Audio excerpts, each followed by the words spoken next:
Remember way back to, last week, when John McCain talked at the Republican convention about his admiration and respect for Barack Obama? Well, that was then, and this is a whole new week now.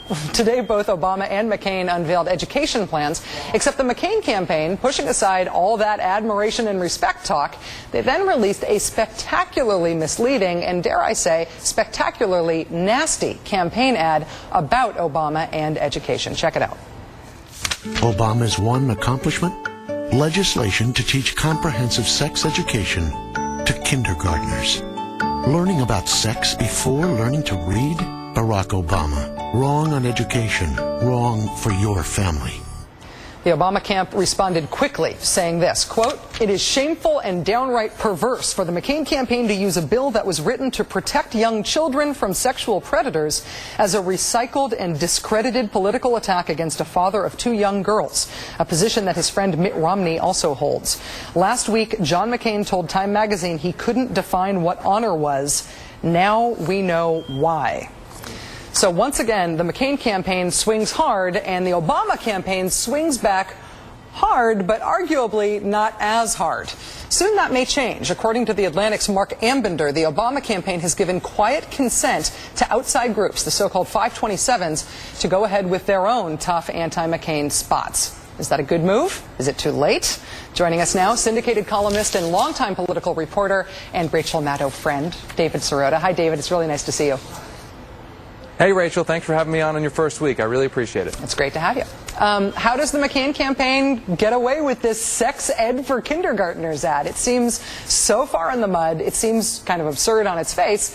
Is this something they really think is going to get traction, or are they trying to provoke an angry response here? Well, it's obviously misleading. The Kansas City Star today has on its website a whole thing about how they call it deliberately misleading. So it's misleading on the facts. Look, this is a strategy from the McCain campaign to trump up cultural populism. This is what the ads about Obama being a celebrity are about. This is what this new ad is about. This is what them playing up Sarah Palin's small town roots is about. They want to play up this silent majority cultural populism meme against Obama. And the problem is that Obama hasn't really yet responded to that with a kind of forceful economic populism. David, is there a way to fight the cultural populism attack that you're describing here? Is there a way to fight that other than just by going bowling and wearing bolo ties? Well, the answer is yes. What I think that needs to happen is that if McCain and Palin are basically saying, look, America, we're like you culturally, and Obama isn't like you culturally, Obama needs to first and foremost say, well, that's not true, but secondly needs to say, look, they may say all this stuff about cultural stuff, but I am going to prove to you that I am for you economically, that on the issues that the government actually deals with, most of them are money issues, I am the guy who's going to represent your interests. And as I said, he hasn't really been talking that much or as forcefully about the war or about NAFTA, the issues that really, I think, make that case. David, I think I'm with you on the broad strokes, but we're also here looking at the sex ed for kindergartners attack ad here. If you were running this campaign, how do you respond to this ad? I mean, it's so scurrilous, it's so nasty, and it's designed to be provocative in a way that is almost unanswerable. What do you put up to respond to this?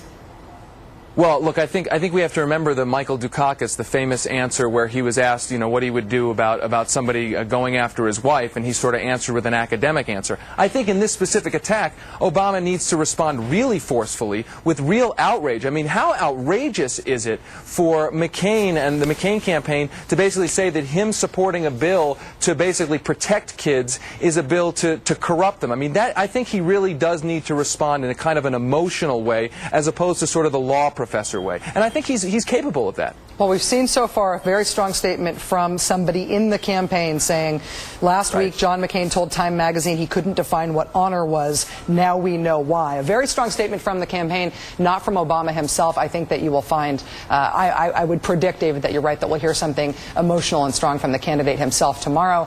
If not, they'll be facing more complaints and worries from their supporters that they're not hitting back hard enough. It's David Sirota, syndicated columnist. Thanks for joining us. Thank you so much.